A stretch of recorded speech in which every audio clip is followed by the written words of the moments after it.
Cette vidéo est sponsorisée par Displate.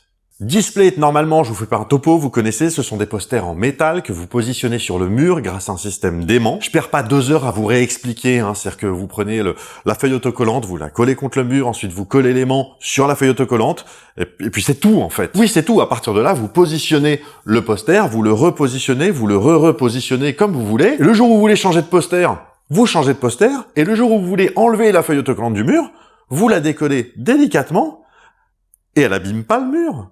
C'est-à-dire qu'à la fin, vous n'avez ni un trou, ni une trace, à rien, vous n'avez pas touché au mur. Bref, vous allez sur le site en suivant le lien qui est dans la description, et là, vous allez avoir accès littéralement, à des millions de modèles. Donc si vous ne trouvez pas un modèle qui vous plaît, c'est de la mauvaise foi. C'est-à-dire, vous avez des œuvres d'artistes indépendants, vous avez des licences, alors en termes de licences, vous avez, c'est comme Lego, vous avez absolument toutes les licences qui existent, ou alors vraiment pas loin. Les films, les séries, les jeux vidéo, les plantes, les bagnoles, les avions, tout ce que vous voulez. Sur le site, il y a des displays de tabourets.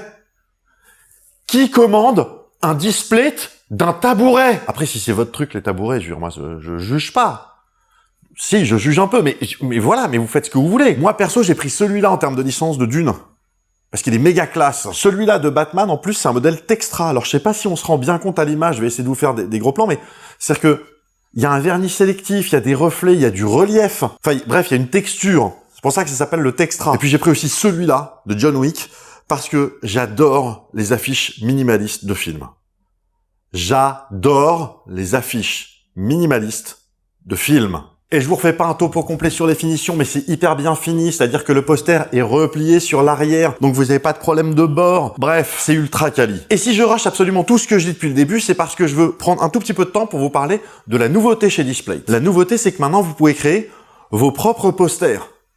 Genre à partir de vos propres photos. Alors j'en ai fait faire plusieurs parce que je voulais tester le truc, et alors vraiment, c'est bluffant. Je vous montre celui-ci par exemple, c'est quand j'ai fait Bercy, voilà, et vous voyez donc c'est une image qui est parfaitement sombre. Et ben même de près, vous n'avez pas d'artefacts dégueulasses dans les zones sombres. C'est super propre. Ça, c'est une photo que j'ai prise moi-même avec mon téléphone, c'est un coucher de soleil. Donc je l'ai choisi parce qu'elle est ultra saturée. Et ben, il y a rien qui bave. Ça reste super propre et super quali. Ça, c'est moi là, avec Robert Rodriguez, ainsi que Eric Seindon et Mike Cousins de Weta Digital. Quand j'étais en Nouvelle-Zélande pour faire ma vidéo sur Alita Battle Angel, le lien est dans la description. Oui, dans la sponsor, je fais une promo pour une autre de mes vidéos, tu vas faire quoi? Et donc ça, comprenez bien, c'est une photo qui a été prise avec mon téléphone, mais mon téléphone de 2019. Donc ça fait quelques modèles en arrière. Et vous voyez bien que la qualité est largement suffisante. Votre smartphone produit des images suffisamment qualitatives pour pouvoir les sortir en display. Et ça, pardon, mais inutile de vous dire que ça fait des super cadeaux. Par exemple pour Noël, wink wink. D'autant que si vous regardez cette sponsor au moment où elle sort, rappelez-vous que Displate, il leur faut que quelques jours pour vous envoyer le poster quand vous le commandez. Donc c'est-à-dire que c'est encore jouable pour Noël, largement. Et donc, si vous allez sur le site en suivant le lien qui est dans la description avec le code YPENSER, accrochez-vous. Si vous prenez 1 ou 2 posters Displate, vous avez 33% de remise. Si vous prenez 3 posters Displate, vous avez 38% de remise. Et à partir de 4 Displate, vous avez 40% de remise. Bordel, c'est quasiment moitié prix à ce stade. Merci à Displate de me faire à nouveau confiance, et quant à nous, on se retrouve dans quelques secondes pour la vidéo.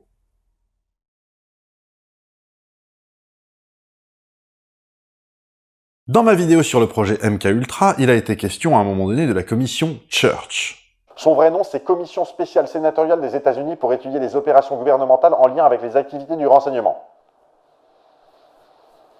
Commission Church, c'est très bien. Comme je l'ai dit au cours de cet épisode, cette commission a été constituée suite au scandale du Watergate. Donc, c'est-à-dire que son objectif premier n'a jamais été le projet MK Ultra en réalité. Et aujourd'hui, on va voir à quoi, entre autres choses, s'attaquait cette commission. Et vous allez voir que là, une fois n'est pas coutume, on va parler d'une opération de la CIA qui est pas farfelue. Il va pas être question là de télékinésie ou de contrôler les gens avec du LSD. Non, là, on est vraiment dans le cœur de ce qui est fond de l'activité de la CIA. Le renseignement, la désinformation, la propagande, le tout, et alors que, encore une fois, je le répète, c'est totalement contraire à ses propres principes, sur le territoire américain. Aujourd'hui, les gens, on parle de l'opération Mockingbird.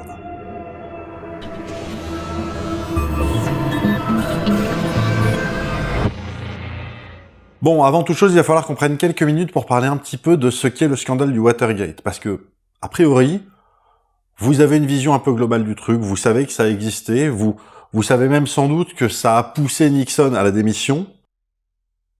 Mais dans le détail, Dans le détail, vous savez pas plus que ça de quoi il s'agit. Alors, comme c'est vraiment connexe au sujet de cet épisode, eh ben on va commencer par ça.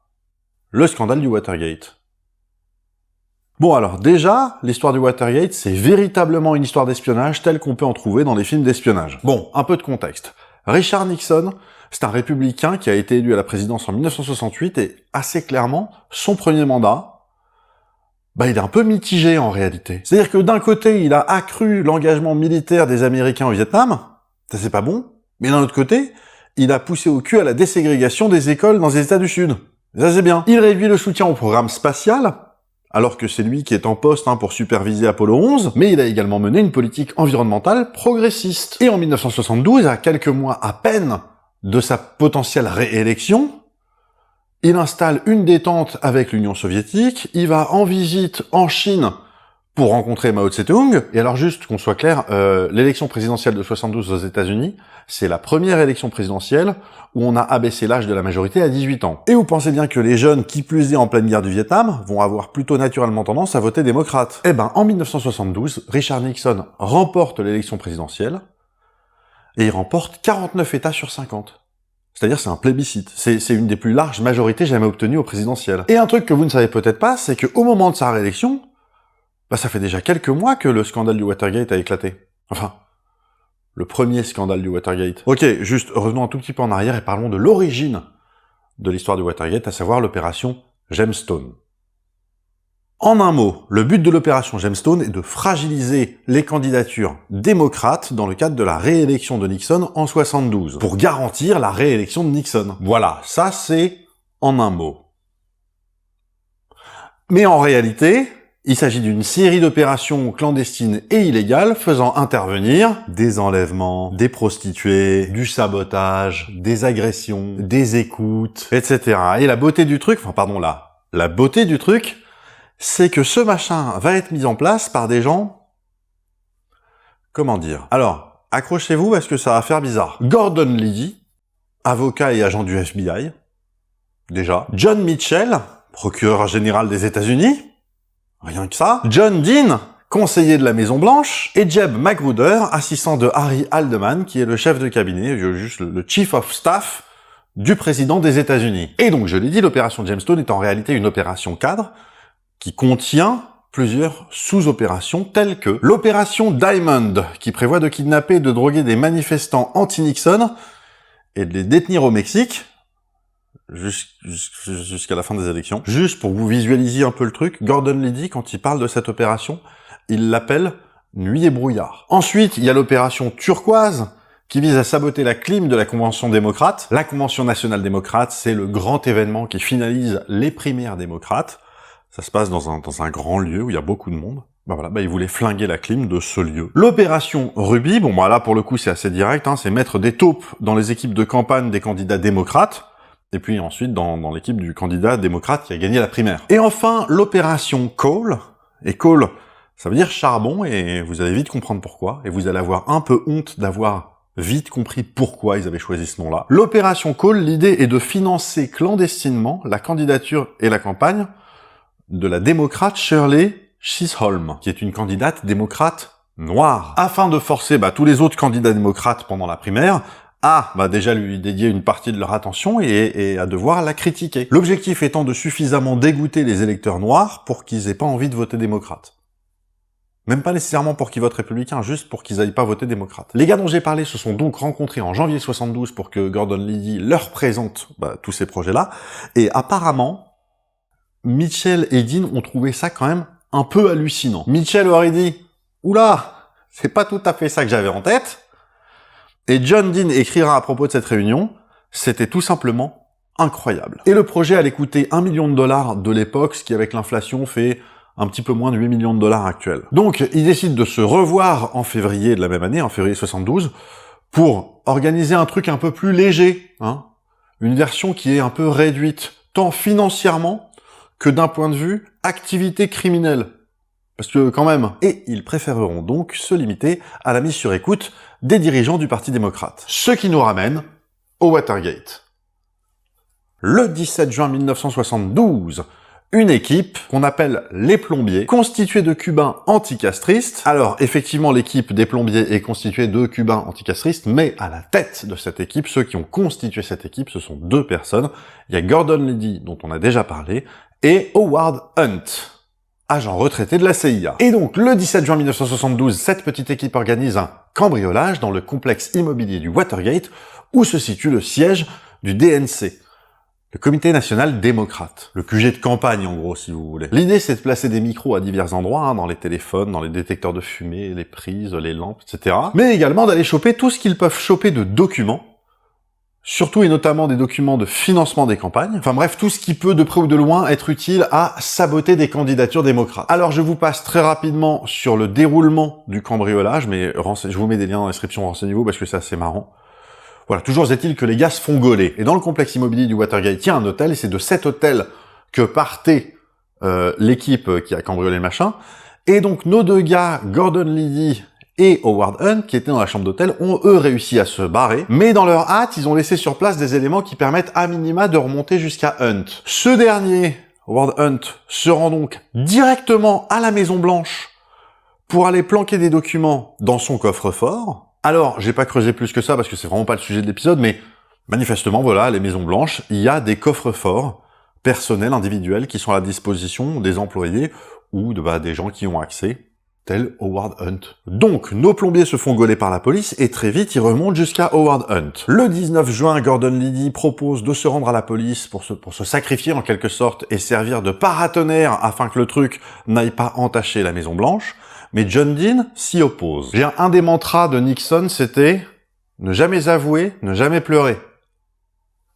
Pendant ce temps-là, toutes les personnes qui ont été de près ou de loin en contact avec l'opération Gemstone passent leur temps à détruire tout ce qu'ils ont de documents qui permet de les lier à l'opération Gemstone. Et le 22 juin, la Maison-Blanche communique officiellement et publiquement pour dire que elle n'a rien à voir avec cette histoire du Watergate. Et John Dean fait percer le coffre-fort de Howard Hunt à la Maison-Blanche pour récupérer les documents et les faire détruire. Pour vous donner une idée, parce que comme ça c'est peut-être pas très clair, à ce moment-là, J. Edgar Hoover, donc qui était le directeur du FBI, ça fait peu de temps qu'il est décédé, et il est remplacé pour l'instant, c'est par intérim, le directeur par intérim, c'est un gars qui s'appelle L. Patrick Gray. Et même ce Gray-là, directeur par intérim du FBI, même lui, il détruira des documents autour de Noël 72, soit quelques semaines après la réélection de Nixon. Gray, il a été nommé par Nixon, pas par Hoover. Hoover, lui, il avait un adjoint, donc son directeur adjoint, et c'est clairement lui qu'il avait désigné comme étant son successeur, un gars qui s'appelle Mark Felt, et donc il s'est fait griller la place par ce Gray-là. Et Mark Felt, gardez-le dans un coin de votre tête, lui, la mauvaise de cette fée comme ça, gauler la place qui était pour lui. Et donc, ce Mark Felt, un petit peu tout seul dans son coin, il va décider de faire fuiter des documents au sujet de l'affaire du Watergate.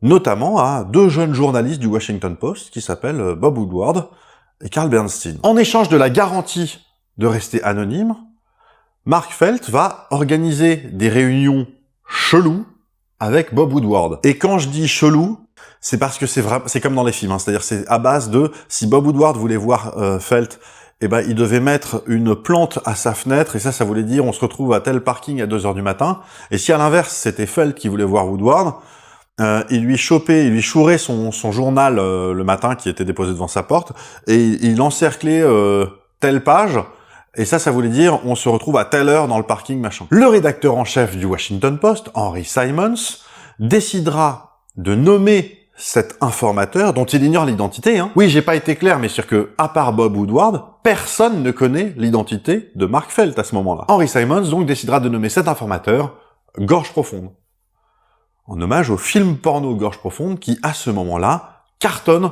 au cinéma. Et le film Gorge Profonde qui cartonne au cinéma, j'en ai parlé dans ma vidéo sur la censure, le lien est dans la description, allez la voir, elle est cool.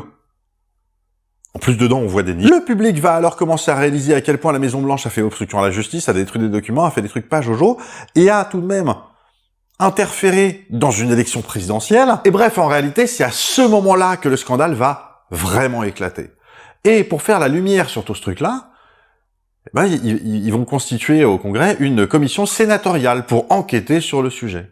C'est la commission Church. C'est cette commission qui va tellement pousser au cul que Nixon n'aura pas d'autre choix que de démissionner. Et au bout du compte, quasiment tout le monde va plaider coupable ou être reconnu coupable, mais Richard Nixon sera gracié par son successeur Gerald Ford, qui se trouvait être son vice-président en fait. Et encore aujourd'hui, personne ne sait dire précisément qui a organisé quoi, qui a commandité quoi, qui a agi plus ou moins de son propre chef, mais en réalité, on s'en fout parce que c'est pas le sujet du jour. Le sujet du jour, c'est donc que la commission Church a creusé partout où elle pouvait, et a découvert une opération de la CIA un peu particulière, celle qui nous intéresse aujourd'hui, l'opération Mockingbird.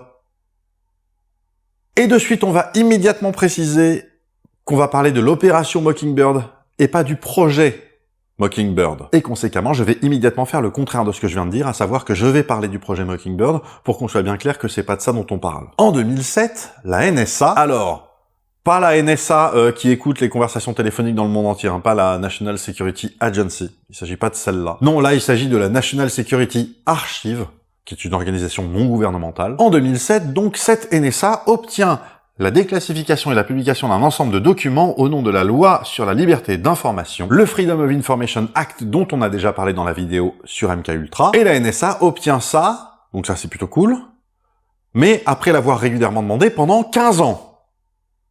Non, juste que vous compreniez que ça va pas non plus tout seul. Et c'est un recueil de documents de 693 pages qui est déclassifié et publié, recueil qu'on connaît aujourd'hui sous le nom de Family Jewels. Les bijoux de famille de la CIA, que d'autres appellent les squelettes de la CIA ou les squelettes du placard de la CIA. En 1973, suite au scandale du Watergate, le directeur d'alors de la CIA, James Schlesinger, demande la rédaction d'un rapport sur les actions passées ou présentes de la CIA susceptibles d'avoir enfreint le cadre de sa charte. C'est de ce document-là dont on parle. Et ce document, certains y avaient déjà eu au moins partiellement accès en 1974. Il y avait eu des fuites. Et le 31 décembre 1974, William Colby, qui est alors le directeur de la CIA, il présente en quelques points ce document au ministère de la Justice. Alors, on y trouve notamment surveillance physique du journaliste d'investigation Jack Anderson. Jack Anderson, vous vous rappelez, on en a parlé dans l'épisode sur Stargate. C'est lui qui rend le truc public. Cambriolage divers et variés chez des anciens employés de la CIA, ouverture du courrier à destination et en provenance de l'Union soviétique de 1953 à 1973, ainsi que des lettres associées à Jane Fonda. Et ça aussi, on en a déjà parlé, je crois que c'était dans la vidéo sur Roger Corman. On avait parlé du lien un peu particulier qui existait entre le FBI et la CIA et Jane Fonda pendant la guerre froide. Identification et surveillance de près de 10 000 militants anti-guerre du Vietnam. Des civils américains, Financement de recherches sur la modification du comportement de citoyens américains à leur insu, y compris des expériences humaines non scientifiques et non consensuelles. Bon, ça vous avez compris, c'est le projet MKUltra. Plusieurs complots d'assassinat contre Fidel Castro. Et d'ailleurs, c'est quand le truc va être publié en 2007, Fidel Castro, il va en profiter pour ouvrir sa gueule, et pour rappeler que, les USA, c'est un pays d'assassins, et que y a aucune raison que ça ait changé, en fait. Quelque part, Castro trouve que les États-Unis restent fidèles à eux-mêmes, et la surveillance et la mise sur écoute de plusieurs journalistes et chroniqueurs, généralement politiques, mais pas que. Et c'est ça, le projet Mockingbird. Le projet Mockingbird est un projet de la CIA qui court du 12 mars au 15 juin 1963. Projet initié à la demande du procureur général des États-Unis d'Amérique, à savoir Robert Kennedy, vraisemblablement à la demande de son président de frère, John Fitzgerald Kennedy. L'objet de ce projet était la mise sur écoute des téléphones de journalistes basés à Washington qui, à l'époque, publiaient des articles basés sur des documents classifiés de la CIA, y compris des documents top secrets. Et dit comme ça peut sembler être un truc pas tout à fait déconnant, jusqu'au moment où on se rappelle de deux choses. D'abord d'une, on ne rigole pas avec les journalistes. Et de deux, la CIA ne doit jamais, au grand jamais, intervenir sur le territoire américain. Et la commission Rockefeller de 1975, et elle aussi on en a parlé dans la vidéo MKUltra, cette commission a déterminé que la CIA n'était pas habilitée à enquêter sur des journalistes simplement parce qu'ils avaient publié des informations classées ayant fuité. Et oui, dès lors que ça fuite, les journalistes ont fait leur métier. Voilà, et donc ça, c'était le projet Mockingbird. Et maintenant, Opération Mockingbird. L'opération Mockingbird est un très gros projet de la CIA lancé au début de la guerre froide en 1948. Je rappelle que la CIA a été fondée en 1947 justement autour du contexte de la guerre froide. Et l'objectif de cette opération est de manipuler les médias américains pour faire de la propagande.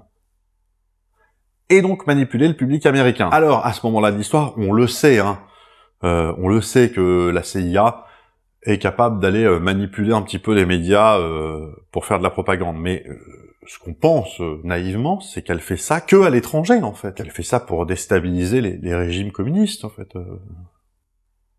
Normal, non? Et en 1973, le journaliste Jack Anderson, encore lui, décidément, le monde est petit, révèle que la campagne de Nixon avait eu recours à un correspondant étranger à Londres pour espionner les candidats démocrates, non seulement lors de la campagne de 72, mais dès la campagne de 68. Enfin bref, faut que j'arrête de digresser tous les 2 paragraphes parce que là ça devient confus, je trouve. En gros, ce que vous avez besoin de savoir avant qu'on aille plus loin, c'est que au sujet de l'opération Mockingbird, on peut lire absolument tout et n'importe quoi, et c'est très difficile de tirer le vrai du faux. Ça va de, pour certains, cette opération n'a jamais existé, à, pour d'autres, non seulement elle a existé, mais elle a noyauté absolument tous les organes de presse et tous les journalistes du pays. C'est comme tout, c'est-à-dire que dès qu'il y a un secret quelque part, vous allez avoir des gens qui disent que non, ça n'existe pas, et vous allez avoir des gens qui vont dire oui, ça existe absolument partout. Aussi, moi, pour cette vidéo, je vais plutôt me baser sur des trucs dont on est à peu près sûr.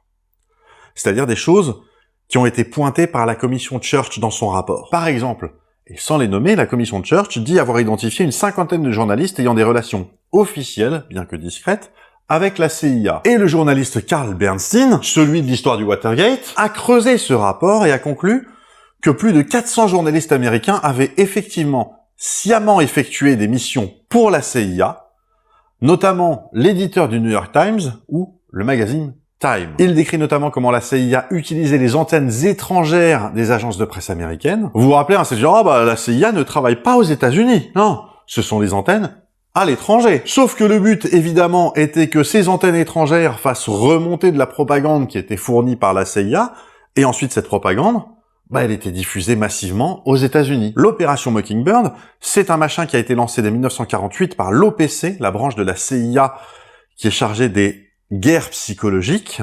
OPC, c'est pour Office Policy of Coordination. Mais c'est un machin qui était tellement sensible, Mockingbird, que c'est directement Allen Dulles lui-même, le directeur de la CIA, le premier directeur de la CIA, qui va chapeauter le truc entre 53 et à peu près le début des années 60. 60 ou 61, on n'est pas sûr. Et alors, comment est-ce que ça se mettait en place, un truc pareil? Il suffit de lire ce qu'en dit Carl Bernstein. Premier temps, prendre contact et tisser des liens humains forts avec les grands dirigeants des grands médias. Et là, c'est très clairement Allen Dulles qui s'en occupait personnellement, comme par exemple avec Henry Luce, qui était le propriétaire du Washington Post et du magazine Life, ou Sulzberger, dont on parlait tout à l'heure sans l'avoir nommé, qui était donc l'éditeur du New York Times. Puis, la CIA recrutait, oui, carrément, la CIA recrutait des journalistes volontaires, principalement à l'étranger. Voilà. D'abord, c'était à l'étranger, c'était mieux, et puis ça faisait pas de mal si jamais c'était des journalistes qui pouvaient être confrontés à des sympathisants soviétiques ou communistes en face. C'était bien qu'ils soient pas trop loin. Et justement, la CIA leur promettait d'être plus ou moins des espions. Et ça devait en exciter plus d'un, je pense. Oui, parce qu'on imagine assez aisément que les motivations qui poussent quelqu'un à devenir un journaliste d'investigation correspondant à l'étranger ou à devenir un espion, il doit y avoir un tronc commun quand même quelque part. Et donc, ces journalistes-là remontaient des infos à la CIA, mais en échange de quoi la CIA leur fournissait des informations. Genre scoop en tout genre. Y compris des informations du type « Bon, c'est pas vrai, mais ça nous arrange ». Mais il leur disait pas nécessairement ça. Et au bout du compte, vous avez des journalistes qui bossent pour la CIA, qui relayent des infos fournies par la CIA, puis ces infos sont reprises par les agences de presse qui, elles, ne bossent pas pour la CIA. Et là, vous avez du blanchiment d'informations. C'est-à-dire que l'agence qui reprend l'article, elle le fait de bonne foi, en donnant massivement de la visibilité à cette propagande, en fait. Je sais pas, imaginez si maintenant, sur une chaîne d'infos en continu en France, on avait des infos qui provenaient d'un tweet ou de quelqu'un d'un compte Instagram dont on sait pas qui est réellement la personne qui se cache derrière le compte. Je sais pas si vous imaginez l'offre. Je vous garantis qu'après avoir passé l'information en boucle pendant 24 heures, il y a absolument plus personne qui se poserait la question de savoir Au fait, à l'origine, cette info, c'était du sérieux ou pas? C'est-à-dire que c'est donner du sérieux à cette info qui donne du sérieux à cette info.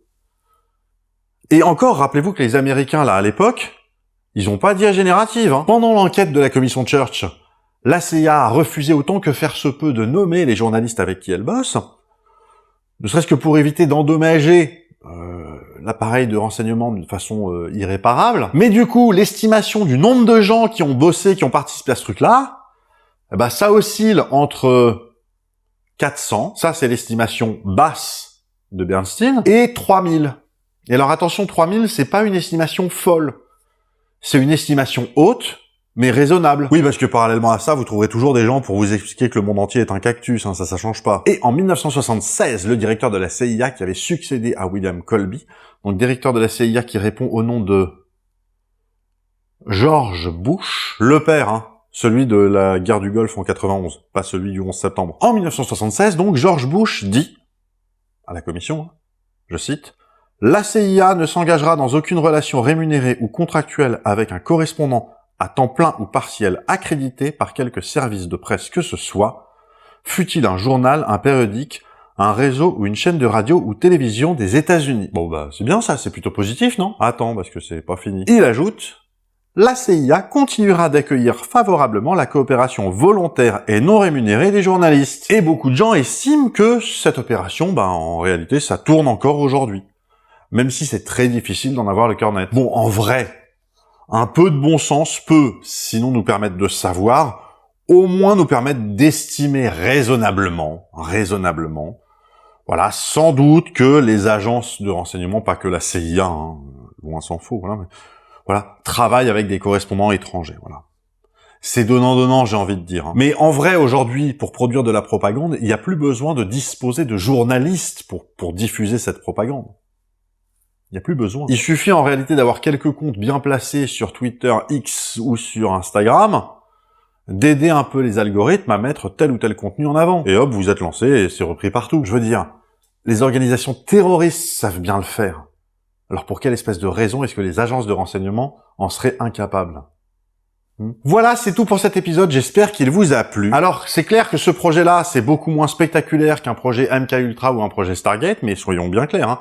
L'opération Mockingbird a certainement eu beaucoup plus d'impact réel sur le monde réel que les deux autres projets moisis. Et j'avais envie d'en parler, c'est maintenant chose faite, je vais pouvoir refermer le dossier CIA pendant au moins un peu de temps. Si le sujet vous intéresse, je vous invite à voir le film, l'excellent film Les Hommes du Président d'Alan J. Pakula, qui raconte l'histoire de Woodward et Bernstein et du Watergate. Alors c'est un petit peu romancé, mais pas tant que ça. Pensez bien à liker, commenter, partager la vidéo, parce que c'est très important. N'hésitez pas, pour ne rien rater de ce qui sortira sur cette chaîne, à vous abonner, vous réabonner si vous avez été désabonné, ou vous réabonner, c'est vous qui voyez. On se retrouve très bientôt pour un nouvel épisode, et d'ici là, bien sûr, restez curieux. Et prenez le temps d'y penser.